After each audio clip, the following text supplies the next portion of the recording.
Yes sir. And lung transplantation అన్నది మనం ఎప్పుడు తరచుగా వింటూనే ఉంటాం సార్. అసలు ఇంతకి లంగ్ ట్రాన్స్‌ప్లాంటేషన్ అనేది ఎటువంటి పేషెంట్స్‌కి చేస్తారు? అండ్ ఎందుకు చేస్తారు? సో ఇప్పుడేంటంటే లంగ్ ట్రాన్స్‌ప్లాంటేషన్ అనేది ఒక కిడ్నీ ట్రాన్స్‌ప్లాంటేషన్, ఒక లివర్ ట్రాన్స్‌ప్లాంటేషన్ లాగా చాలా కామన్ అయిపోయింది. ముందేంటంటే లంగ్ ట్రాన్స్‌ప్లాంటేషన్‌లో ఫెయిల్యూర్ రేట్స్ చాలా ఎక్కువుండే. కానీ ఇప్పుడున్న కొత్త టెక్నాలజీ వల్ల సక్సెస్ రేట్స్ బాగా పెరుగుతున్నాయన్నమాట. సో లివర్ ట్రాన్స్‌ప్లాంటేషన్ ఎవరు చేస్తారు? లివర్ డ్యామేజ్ అయ్యి సిర్రోసిస్ ఉన్నవాళ్ళకి. అలానే కిడ్నీ డ్యామేజ్ అయ్యి వాళ్ళు కిడ్నీ డ్యామేజ్ అయ్యి డయాలిసిస్ మీద ఉన్నవాళ్ళకి.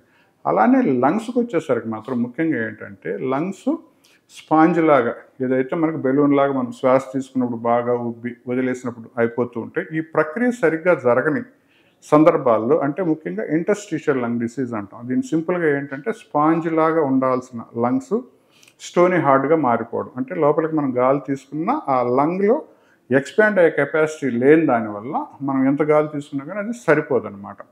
సో అలా ఇంటర్స్టిషియల్ లంగ్ డిసీజ్ ఉండే వాళ్ళల్లోనూ బాగా డ్యామేజ్ అయిపోయిన లంగ్స్ అంటే బ్రాంకెక్టాసిస్ ఉన్న లంగ్స్‌లోను అలానే ముఖ్యంగా కొంతమందికి ఏంటంటే టీబీ వచ్చి ఎక్కువ డిలే చేసిన దానివల్ల లంగ్ డ్యామేజ్ అయిన వాళ్ళల్లోనూ అలానే కొంతమంది ఈ కనెక్టివ్ టిష్యూ డిజార్డర్తో బాధపడుతూ ఉంటారు. రుమటాయిడ్ ఆర్థరైటిస్తోనూ, సార్కాయిడోసిస్తోనూ, ఎస్ఎల్ఈ వాళ్ళలో కూడా లంగ్స్ బిగుసుకుపోతూ ఉంటాయి అన్నమాట.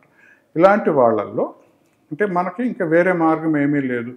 మ్యాక్సిమం మెడిసిన్స్తో ట్రై చేశాము. స్టిల్ వాళ్ళ లంగ్స్లోకి వెళ్ళాల్సిన ఆక్సిజన్ వెళ్ళట్లేదు. లంగ్స్ బిగుసుకుపోతున్నాయి.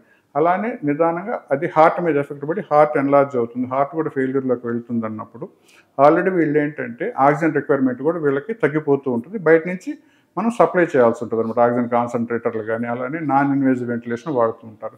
సో ఇటువంటి దీర్ఘకాలికమైన ప్రోగ్రెసివ్ లంగ్ డిసీజ్తో బాధపడేవాళ్ళు ముఖ్యంగా సిఓపిడి వాళ్ళు కావచ్చు, ఇంటర్స్టిషియల్ లంగ్ డిసీజ్ వాళ్ళు కావచ్చు, బ్రాంకెక్టాసిస్ వాళ్ళు కావచ్చు, అలానే సిస్టిక్ ఫైబ్రోసిస్ ఉన్న డిసీజ్తో బాధపడే వాళ్ళల్లో ఈ లంగ్ ట్రాన్స్ప్లాంటేషన్ అనేది మనం ఆఫర్ చేస్తామన్నమాట.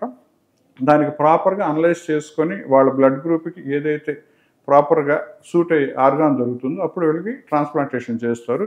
ముందు కంటే ఇప్పుడు ఏంటంటే ట్రాన్స్ప్లాంటేషన్ సక్సెస్ రేట్స్ చాలా ఎక్కువైనాయి. సో చాలామంది ఏంటంటే ముందుకు వచ్చి చేయించుకుంటున్నారు. అది చాలా మంచి శుభ పరిమాణం. Hi everyone, Nenu mi Vedika. Please subscribe to Volgo Health. Don't forget.